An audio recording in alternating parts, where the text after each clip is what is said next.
recombinant bovine growth hormone in your milk, making 8-year-old girls go into puberty when they should be going into puberty at 12 or 13. Silicone in chicken McNuggets and hundreds of other processed foods. Aspartame, that is the feces of genetically engineered bacteria that has incredible health problems that have been proven. Think for yourself. It goes on and on. ABC News, this goes back 4 years ago. Viral meat spray, advancing food safety. They spray a live virus on the meat to supposedly kill the bacteria. This is a live vaccine they spray on most of the meat you're consuming that you're buying from the store. It gets even worse. The petroleum distillates, or toxic waste that's left over from petroleum refineries that refine oil into gasoline, they take these tens of millions of pounds of toxic waste that's left over, the fluoride, the mercury, the lead, and they dump it on crops as supposed fertilizer. And what do crops like tomatoes and corn and potatoes do? They pull in all of those toxins out of the ground. In fact, scientists for many years have used plants to actually detoxify areas that have been contaminated.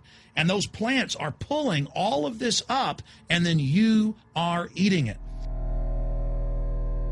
That's why the Washington Post reported in January of 2008 that a major study found that nearly a third of the 55 popular brand name foods and beverage products were filled with mercury. Despite the fact that the people of Europe for over 20 years have fought off all the genetically modified wheat and corn and other crops being planted in their nation, now the EU is buckled and is accepting it. The United States is literally a testing ground for all of this. It's just automatically approved. And the people that work for these corporations, they're compartmentalized. They don't know what's going on. The people that work at these stores, they have no idea what's happening. This is affecting all of us. This is hurting everyone. Many different forms of cancer are growing by thousands of percentage points. Diabetes, all these different diseases. And in major studies, it's all been linked to the toxic additives that are in our food, our water.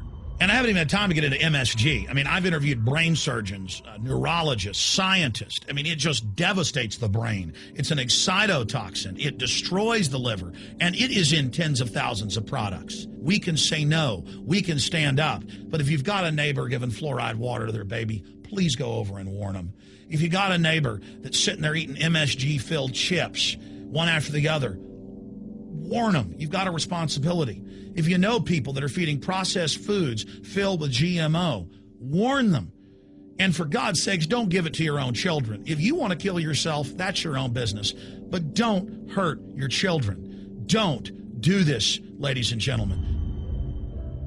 In closing, I want to talk about some positive things. Just 15 years ago or so, you couldn't find organic food anywhere on store shelves. And now, about half of what you see is organic. Just a few years ago, all the milk had the growth hormone in it. Now it's hard to find milk that has the growth hormone in it because the consumers have spoken and said no. A few years ago, you couldn't find toothpaste that didn't have sodium fluoride in it. Now Tom's of Maine is starting to take over the aisle space and displace the other mainline toothpaste makers, where it says on the back, if you swallow this, call poison control immediately.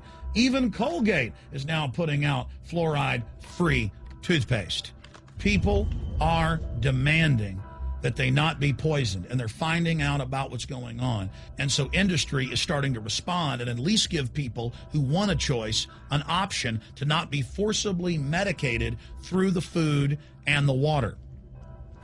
You know cigarettes are bad for you. But just 20 years ago, the cigarette makers were getting up before Congress and saying it was a conspiracy theory that it was killing people. And then later it came out in their internal documents, they knew it was deadly. Ladies and gentlemen, I've seen the studies. Much of what they're putting in our food and water is far worse than even cigarettes, as bad as they are, one of the biggest killers in this country. This is a covert, soft kill operation. We'll put a lot of links beneath this video so you can check out the facts for yourself. And I'm just begging you to do your own research and find out that one of the most dangerous places in the world is your grocery store and the tap water in your house.